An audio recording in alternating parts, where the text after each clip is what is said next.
They're revolutionizing warfare. This is no ordinary war zone. It's a live battlefield laboratory where the U.S. and its allies are deploying cutting-edge technology against one of the world's largest armies. We're talking about autonomous drones that resist jamming signals, laser cannons that incinerate targets mid-air, next-generation howitzers capable of firing, relocating, and disappearing in under 3 minutes, and stealth bombs so advanced their existence was top secret. Until now. Some of these weapons were still in experimental phases. Others hadn't even been publicly confirmed. Yet today, they are actively engaged. So how do these futuristic systems operate? And what damage have they already inflicted? Let's begin with one of the most astonishing advances in battlefield reconnaissance, the Shield AI MQ-35 VBAT drone. Developed by American aerospace and defense company Shield AI, based in San Diego, California, VBAT drones are a very recent innovation. The U.S. Navy selected them for prototyping in April 2021, and since then, they have been exported globally to countries like Brazil, India, the Caribbean, and the Middle East. The VBAT is a vertical takeoff and landing (VTOL) drone, eliminating the need for a runway. It employs a single-engine ducted fan for precise vertical takeoffs and landings and can switch instantly between hovering and forward flight. It is 9 feet long, has a 9.7-foot wingspan, and uses a Suter TOA 2882-cylinder engine, allowing a top speed of 56 miles per hour and endurance up to 10 hours. It can operate at altitudes reaching 20,000 feet and weighs 125 pounds. However, the VBAT's true strength lies in its software rather than its hardware. It is powered by Shield AI's proprietary HiveMind and VIDAR technologies. These enable the drones to function in environments where GPS signals and communications might be jammed, blocked, or severely limited, often due to electronic warfare. Normally, militaries use jammers to disrupt drone communications, rendering most drones ineffective since they rely on operator contact. VBATs, however, can operate autonomously and follow pre-planned flight routes, maintaining mission capability even when signals are disrupted. They also feature AI-driven target recognition and identification, making them exceptional for surveillance and reconnaissance missions deep behind enemy lines. This is precisely how VBAT drones have been deployed in Ukraine, according to Shield AI co-founder Brandon Tseng. In an interview with Defense One, Tseng revealed that several VBAT units were delivered to Ukraine, first arriving in June 2024, and used for scouting missions. Initially, there was skepticism from NATO and American officials. There were skeptics on the NATO side, on the American side, that were like, "No one has passed this testing. All drones fail here. You guys will be like everyone else." But the VBATs proved the doubters wrong. On their maiden mission, these drones demonstrated the ability to fly effectively in difficult conditions, even within 1,000 meters of signal jammers, without disruption. We flew within 1,000 meters of these jammers. No impact to our aircraft. It was wildly successful.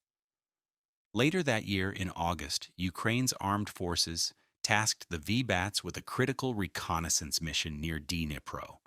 Until then, Ukraine's own reconnaissance drones had failed repeatedly due to Russian jamming. The VBATs succeeded spectacularly. Tseng described, "They launched from about 40 kilometers behind the front, flew 100 kilometers past the front line, discovered SA-11 surface-to-air missile sites on 11 books, targeted them, and called in HIMARS airburst rounds. These surface-to-air missiles were destroyed largely thanks to the scouting capabilities and resilience of the VBAT drones. Naturally, Ukraine has continued relying on these drones for invaluable intelligence, achieving impressive results. They gathered intelligence never collected before because they had a long-endurance aircraft capable of sustained surveillance for long periods." Tseng explained that existing Ukrainian aircraft and systems could only monitor enemy positions for 10 to 15 minutes at a time, whereas VBATs can hover and observe for up to 10 hours. This vastly improves target identification, intelligence gathering, and operational planning. This capability is crucial in the ongoing conflict since the more information Ukraine has about Russian troop concentrations, weapon deployments, and movements of jets, tanks, and armored vehicles, the better it can prepare defenses and anticipate enemy maneuvers. But Ukraine's experimental weaponry benefits aren't limited to reconnaissance. Their offensive arsenal has also been upgraded with the U.S. supplied 2CT 105mm Hawkeye mobile howitzer system. Though still in testing, this advanced artillery system was covertly delivered to Ukraine in April 2024. AM General Program Director Mike Evans disclosed, "We recently deployed a 105mm system in Ukraine. We shipped it in April and trained operators for 2 weeks. This system is among the first soft recoil systems to be used in combat. It is being tested on live targets." The Hawkeye mobile howitzer features an M20 cannon mounted on a high-mobility, multi-purpose wheeled vehicle, a Humvee. Its technological advances include soft recoil technology, which stabilizes firing and boosts shot accuracy. It's also extremely fast to deploy, capable of firing just 90 seconds after stopping, and can relocate within 3 minutes after firing. The system can fire up to 8 rounds per minute at maximum, or maintain a sustained rate of 3 rounds per minute as needed. The M20 cannon can use any standard 105mm ordnance, with a range exceeding 7 miles, extendable beyond 12 miles using rocket-assisted projectiles. A 155mm prototype with increased firepower and range is also under testing. The Humvee platform uses an M1152 two-door cargo truck chassis, providing a mobile base with a 205 horsepower engine, anti-lock brakes, and weighing over 14,000 pounds. All these features make the Hawkeye mobile howitzer the lightest, most maneuverable self-propelled howitzer in the world today, a swift, effective addition to any military force. It is a valuable asset to Ukraine's arsenal, matching or surpassing the capabilities of Russian 122mm artillery systems that have shelled Ukrainian positions.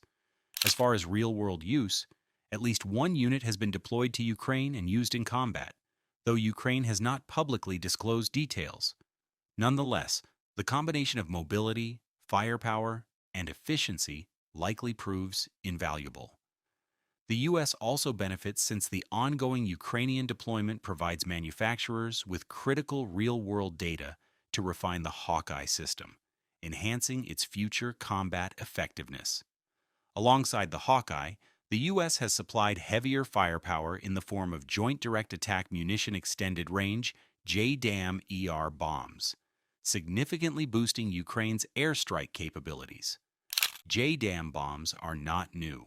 They originated after the Persian Gulf War, when the U.S. Air Force realized many unguided bombs missed their targets due to poor weather conditions like dust, smoke, fog, or clouds hindering precision.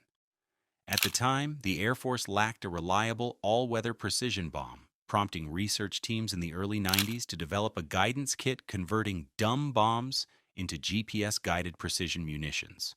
The JDAM kit features GPS receivers and inertial guidance, dramatically improving accuracy regardless of weather or environment. By January 2024, over 500,000 JDAM kits had been produced, and JDAMs have seen combat use in many conflicts, including the War on Terror, Iraq War, Syrian and Yemeni civil wars, and the Ukraine-Russia War. But in Ukraine, the bombs have a twist. The JDAMs deployed are JDAM-ER variants with significantly greater range. Regular JDAMs can reach about 15 miles, but JDAM-ERs, equipped with special wing kits, can glide up to 50 miles. Additionally, these JDAM-ER bombs have been adapted for Ukrainian aircraft, enhancing precision strike capabilities. Reports in December 2022 revealed that JDAM-ERs were included in a $1.85 billion U.S. arms package to support Ukraine's defense. The original JDAM-ERs delivered were 500-pound GBU-62s, frequently used in combat since their arrival. The first confirmed use occurred in April 2023 in Bakhmut, where 4 500-pound JDAMs destroyed a high-rise building in Russian-occupied territory, possibly used by Russian forces for ammunition storage or strategic observation. The destruction demonstrated the formidable power of JDAM bombs. In August 2024, video footage from the Ukrainian Air Force showed a MiG-29 deploying GBU-62 JDAM-ER bombs on a bridge in Russia's Kursk region, blocking a crucial logistical route to Russian forces and preventing tank and vehicle movement until repairs could be made. More recently, in February 2025, the Ukrainian Air Force shared footage of a Su-27 flanker jet dropping 2 JDAM-ER bombs. But these weren't the usual 500-pounders. Instead, they were 1,000-pound Mark 83 bombs. Until then, the existence of 1,000-pound JDAM-ER bombs was unknown. Neither the U.S. military nor contractors like Boeing had ever publicized them, leading some experts to speculate these were specially made for Ukraine. Twice as heavy as the 500-pound variants, the 1,000-pound JDAM-ERs pack approximately double the explosive power, capable of massive destruction. The number Ukraine possesses remains unclear, but even a small quantity could deliver significant blows in the ongoing conflict. These bombs offer multiple advantages. First, as extended-range munitions, they can strike targets dozens of miles away, allowing Ukrainian forces to engage high-value targets from safer distances, minimizing exposure to hostile air defenses. Second, they increase the precision and lethality of Ukrainian airstrikes, helping to destroy critical infrastructure, ammo depots, command centers, and enemy vehicles with fewer sorties. Third, their use pressures Russian forces, disrupting supply lines and complicating battlefield logistics. The strategic value is considerable, yet the bombs have remained largely under the radar to the general public. Adding to the cutting-edge arsenal is the Helios, a directed energy weapon under development by Raytheon Technologies. Helios is a laser cannon capable of shooting down drones and disabling vehicles with pinpoint accuracy. It can target fast-moving objects and neutralize them within seconds. While still classified, sources confirm Helios is deployed on the battlefield in limited numbers for operational testing. The weapon system uses high-energy lasers to damage or destroy targets, providing a virtually unlimited ammunition supply as long as power is available. It is effective in environments cluttered with small drones or incoming projectiles.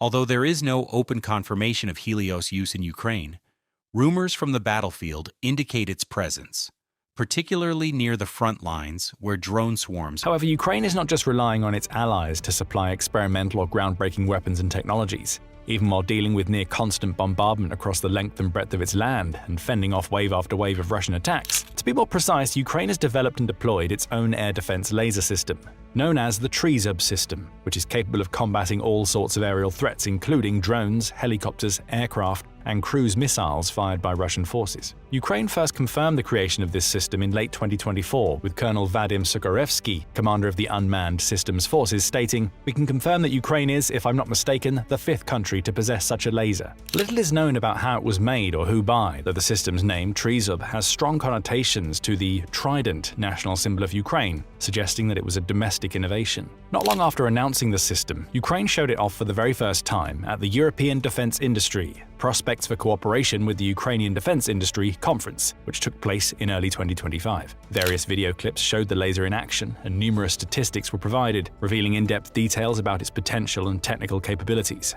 The video clips backed up these claims, showing how the system's operator can use a joystick to guide the lasers and lock onto targets, and how its blinding mode can be used to counter FPV drones, putting their optics out of action, which would make it much more difficult or almost impossible for such drones to successfully strike their targets. Commenting on the system, Colonel Sukarevsky stated, "I am supporting this project so that with the help of technological solutions, we can effectively shoot down enemy reconnaissance drones and ensure the defense of strategic facilities and places of residence of our population. We still have few details about the system's developments, full power and exactly how it operates, but the footage and information shared thus far are all very promising. If TreesUp can live up to its potential, it could completely change the state of play in the war and future wars as well. It would allow Ukrainian armed forces to quite literally blast enemy aircraft, missiles and drones right out of the sky instantaneously, using nothing but precise, intense laser blasts."